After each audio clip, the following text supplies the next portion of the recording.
So this is just about as far as we can get with noises to that flagstone look. And we're actually doing a pretty good job of capturing the overall essence of what's happening right here. Maybe we actually need to scale some of these detail noises in X and Z, but other than that, we pretty much have the look. But as you can tell, it's not identical to what we have in this reference. In the reference, we have some of these stones and they overlap each other. Some of these stones are bigger, some of them are smaller, and we don't have a very easy way of scaling some of these different bricks like what you see in the reference right here. So that brings us to the topic of noises and what they're not good at.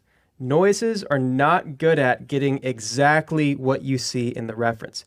Noises can get you in a general direction towards something. They're good at generalizing something that you might see in the real world.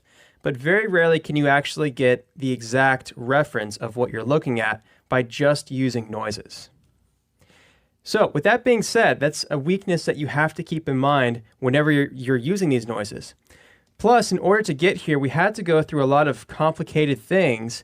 And this particular network is not too bad, but as you can imagine, if you have, let's say, a whole studio of artists and they're all doing this kind of workflow, when you open up these scene files, it's going to turn into one big mess because every object basically turns into a giant science experiment and everyone's just trying to kind of guess and figure out what might work or not to generalize something that they see like right here.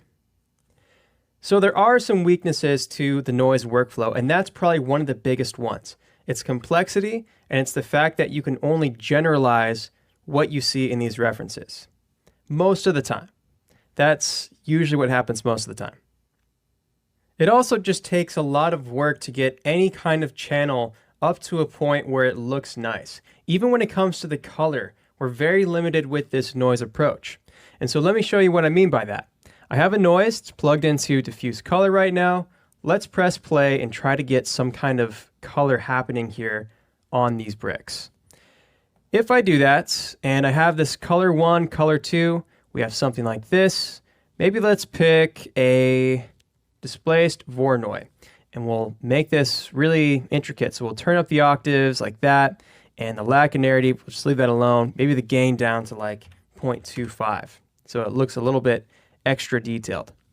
Let's go something like that, and then we'll take our scale down to 0.5. And then on this, we'll also offset everything using this noise. And likewise with the scale, we'll do the same exact trick. Make a copy of that and plug that in to the scale. So even with like a color like this, it's just not going to be easy to dial this into something that looks realistic. It's going to take a lot of work. You have to maybe go do something around here, maybe go a little bit like that. It just kind of turns into a mess. And no matter how hard you try, you're never going to get that complexity of a color that you would get in a photo. Because all we're doing is we're just taking values that are between this color, and that's all we have to work with. Whereas a photo in the real world would have colors that are all over the spectrum, and it just adds a complexity that you can't really manually create. So I'm not a fan of this general workflow when it comes to an object like this. Instead, watch how easy it is to make a triplanar of this whole thing. Watch this. RS material. Let's get a triplanar. Let's get our displacements. We'll just copy this like so. RS texture. This will take like maybe 5 minutes and we'll get a way better results. So we'll just plug this in real quick. We have something like that. And now let's browse for a texture. And there we go. Right away, we are at a place that's far superior and more realistic to anything we came up with up here. And that's with just a few seconds of work. Now, true, it's not fully procedural. You're stuck with whatever that photo is, but we're talking about a few minutes, if that, of setup to get you to this point right here. It's totally worth it, and in my opinion, this is the way to go. Now, this isn't to say that noises can't be layered on top of this though. And as a matter of fact, I think noises work really, really well when you have a triplanar bass like that, and then you use the high frequency detail, all those octaves, to gain that extra level of resolution that's missing from the triplanar projection. That's a really good strategy to do. So let's go ahead and just plug this into the surface now so that we can see what's going on. So we have that, right? Now if we take a noise and we layer that on, so RS color layer, let's just go ahead and plug that in, and we'll make a max on noise. This will work really well. So let's say we do, let's go back to our reference. Okay, so if we go right here, now we can find something with really high frequency detail, and we can use that. So maybe the Luca right here would be really nice. The Luca or the Stuple. Let's actually try the Stuple. So we'll go here, Stuple. Let's go ahead and add a few octaves to that. Turn down the overall scale, maybe 0.25. No, let's say 0.5 on that. And then we can even scale this a little bit going in that direction. Okay, so we have a noise like that.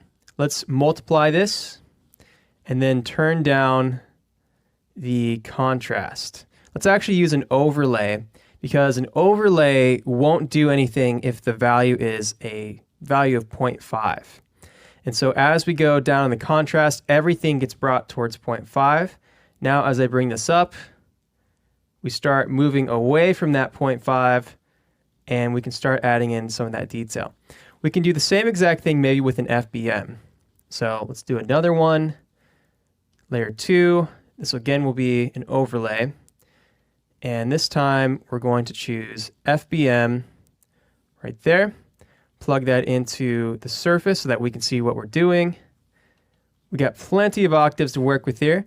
Let's turn the lacunarity down, so we'll increase the scale a little bit. And then the grain, let's take that to 0.25, maybe even 0.15, so that it really shows up. Okay, let's see what that does on the surface. And there we go. We're just adding in that really high frequency detail. And that will make up for the lack of resolution which exists in the texture map. Also, while we're here, we can blend these corners a little bit better. So if we take this blend curve up or down, we can kind of try to play with that. The blend amounts will also make a difference. So it's kind of hard to tell from this angle. Let's go to our test cam real quick. And it doesn't line up, but we can try to mess around with that. Even though it doesn't line up perfectly, you can still get away with it, which is nice. So let's just take that blend amount up, the blend curve. Let's bring that down to maybe even a value of 0.5, 0.25. There we go. Now we can blend these corners a little bit more easily. Let's do 0.5 on that. And even though it's kind of messing up here, that's okay. We just want to get these corners taken care of. So back to the render cam.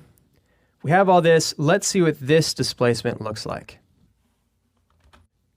All right, and there you have it, guys. We have high frequency detail. That's the nice thing about noises, mixed in with the benefits of triplanar projection. This is how you do it right here. This is the best way. Your network is simple.